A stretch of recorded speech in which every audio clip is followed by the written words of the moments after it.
My initial reaction to the decision, it's a huge victory for Manchester City. They will feel completely vindicated of the charges that have been made at them. In respect of UEFA, they will be feeling fairly sore. They were very confident that the case that they had, and for people that aren't familiar, the accusations made by UEFA was that Manchester City signed sponsorship deals with parties connected to the club's owner back in Abu Dhabi, and those were at inflated prices. They weren't on true commercial prices, and this in turn effectively allowed Manchester City to overstate its income and therefore fall within the limits of the financial fair play guidance, which limits losses to 30 million euros over a 3-year period. Well, from Manchester City's point of view, the first thing is that they are now in a position to compete in the Champions League for the next 2 seasons. They'd already qualified for the Champions League by virtue of they will finish second in the Premier League this season. They've already accumulated enough points to guarantee that. And therefore, from a financial perspective, participation in the Champions League is worth a minimum of 100 million euros a year, potentially up to 150 million euros. And that has a significant contribution to both top line and bottom line for any business.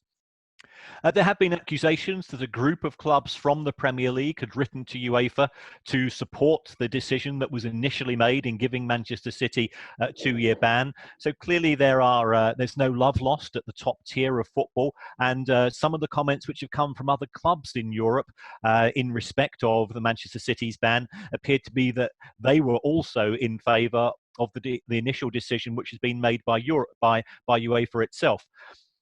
Going forwards, clearly bridges will have to be built on a club-by-club level in respect of Manchester City and some of the accusers of the club.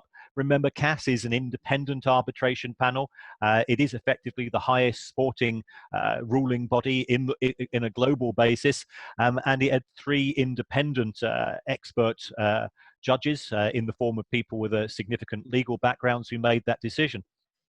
I think there's no issues in respect of CAS. I think the frustration will be with either the quality or the quantity of evidence that was put forward by UEFA, and also potentially its sources. UEFA apparently generated some of its evidence from the Football League's website, and Manchester City have claimed that some of the accusations made by UEFA are on the basis of emails and other information which had been hacked from the club, and therefore it shouldn't have been admitted in the first place.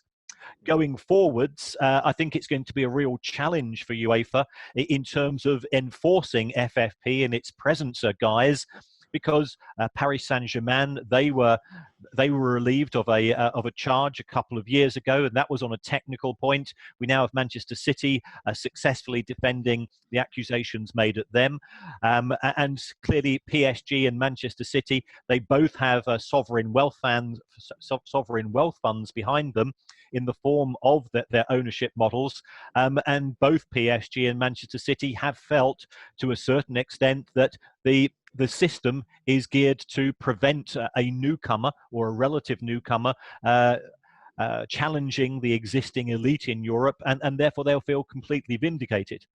There will be some sore heads. I think actually it'll probably be less of the clubs that don't normally compete in Europe, but more amongst the established European teams. That some of the comments that came out initially when Manchester City were given the 2-year ban did seem somewhat gleeful at the time, partly due to the fact that as far as they were concerned, Manchester City are seen as a threat because they are clearly on the pitch a very successful club, that the number of trophies they've won domestically has been very impressive over recent years, and therefore they were seen as a potential threat to taking the Champions League trophy away from clubs who feel that perhaps it should be theirs by right. Yes, I mean, City are they won the first leg of their present round of matches against Real Madrid in Madrid, so therefore they've got a very good chance of proceeding to the quarterfinals, and potentially they could win the Champions League this season, and I think that would make things doubly good for them. They will feel completely vindicated, and it will give them an opportunity to defend the trophy as champions next season as well.